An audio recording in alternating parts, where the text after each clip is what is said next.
Welcome to the Bougie Black Brother Network.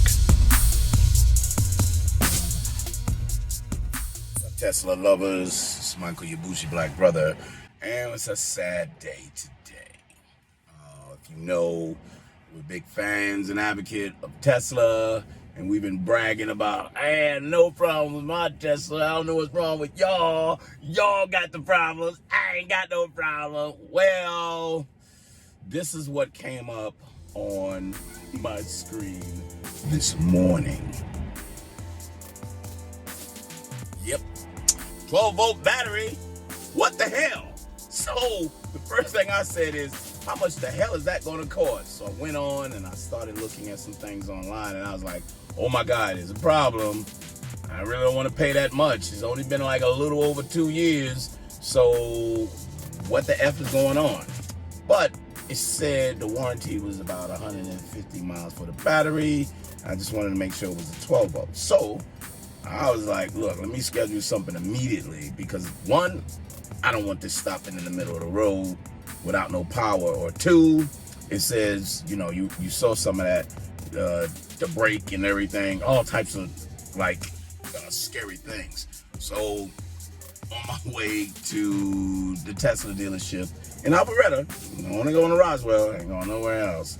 And I'm gonna have them check on that filter too, because it's starting to smell, that little dampness, and they're gonna get that done as well.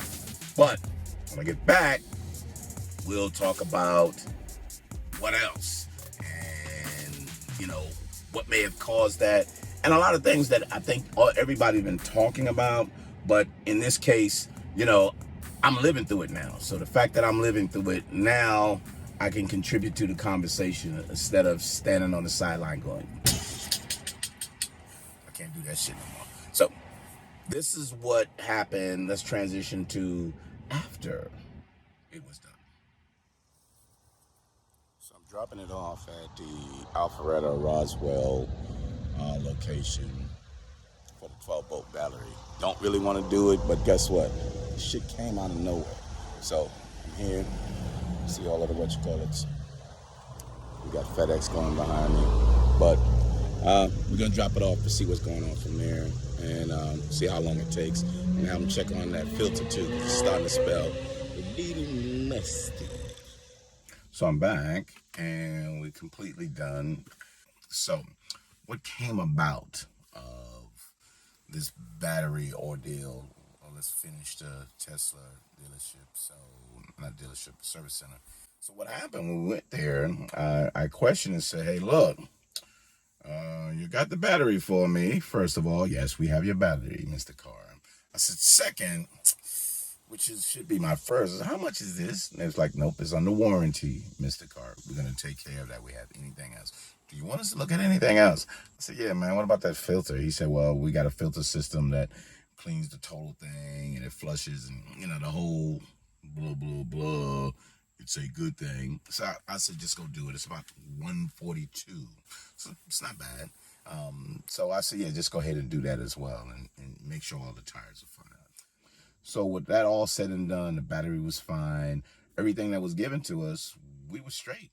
We came there, it was about an hour and a half, because we had to wait for them to download the filters to put those in. But it would have been, if it was just a battery, it would have been less than 45 minutes, and we would have been fine. We went and got some Starbucks, came back, and then it was on the downside. So very, very good. So I guess the real question, and if you don't know, if you do know, this is just my experience. I'm just kind of repeating it. The 12-volt battery, I was like, why did it go out as early as that? Well, there's numerous amount of reasons. And so I wanted to do my research and start looking at a couple of things. I wanted to start seeing the logic in a lot of that. Well, this is what I found out. The 12-volt battery that's in this car is right here. See it? It's sitting right there. That's how you got that in the Model 3. That's how you get it in the Model 3. So it's easy access. Then look at the size of the battery. So it's not a really expensive battery, but you find out is kind of made especially for Tesla. So they try to do it from that. Then they will tell you, so be prepared. Well, if you put it in yourself, the computer needs to be configured to the battery because it's always whatever's attached to the actual computer in the system is all aligned together. I'm like, that sounds like bullshit. But anyway, I said, okay, no problem. Yeah, I get all of that. So what does it control? Why is it such a major factor? Well, the DC portion on the car runs the car. So motors, big battery at the bottom. But listen, I'm going to go through the list because I found it really, really interesting. And it's a lot more than this, but I found it really interesting. So the 12-volt battery, it lasts between 3 and 4 years. We'll get into that in a minute. But unlocking the car, the prep work prior to driving away, all of that, it initiates due to 12-volt battery, all the data collection. So as you driving and it gets that, it collects all of that. All the warning alerts, it gets through all of that, so it's fine. The lights, it has that. The LCD main display, so you can't see shit. You can be driving around in the dark.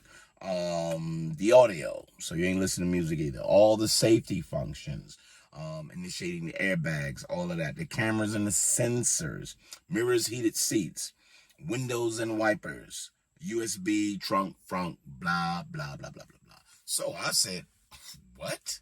So that doesn't make sense. But if you go and do your research a little more, you find that initiates it. You know, most ICE cars has an alternator. So you got the initiating 12-volt that runs a couple of things, but initiated like the AC-DC converter and so on. I'm not mechanic or any of that. So anyway, but that's what that was. So what happens is once you start driving the car, it just keeps the 12-volt charge. So it's not really using any of its cell. It's just using that, but the battery is actually running everything. So hence, if you don't drive the car to continue to drive the battery or charge the battery starts to slowly die when you don't drive the car. Now, that's crazy to me. It's kind of like I could save the battery. I'm not going anywhere. Makes no sense. But the battery has to be charged in order to maintain the existing charge in there. So they say your best bet is to continue to drive it. They said those who garage their Teslas or battery operated or electric vehicles, the battery tendency dies on its own because it's only maintaining at that stationary point. It's not charging, it's not going through anything else. So I thought, you got me on that one, bro. That was cool. But it just told me something, that the mechanisms within the car is all centered on a computer, and what charges the computer is that 12-volt goddamn battery. So you gotta be ready for that. So if any of this just goes across and it's not really lasting long enough, understand what you're doing. I had to understand that, even though it was under warranty. I just got a new one, a fresh one, so I probably got 3 to 4 more years. Not unless I get the Cybertruck. This one's ain't going anyway, so that's another plus. But I've learned something, and maybe you learned something. If you just thinking I'm saving the car, no. And that's why people say, well, what about the mileage and everything? Those motors go forever. And Charlie, he says it can't assume that it will. So make sure that motors, the batteries, they have an extended warranty on that. So if it goes out before time, he got you covered. So understand, he got you covered on that. So all of this is in place, and so you keep that in consideration. But other than that, I wanted to make sure. That was my experience with the 12-volt. That was me. I don't know about anybody else, but it went out early. But they took care of it, and that's all that matters. If people take care of you, understand, you either go back or you're grateful for the things they do. So I'm grateful that they kind of took care of me, and I was good to go. So at least she was like, go ahead and do this. I don't care. So I'm here by myself. Black in the Tesla. Go to BougieBlackBrother.com. It's on there for the podcast. Or go to Black in a Tesla YouTube. But check us out, and the podcast and everything from that. Subscribe. Make sure you subscribe. And hopefully we'll bring you something that's useful. We will go through the why accessories coming up. So at least you're going to just walk through very much. And we'll see you next time on Black in the Tesla.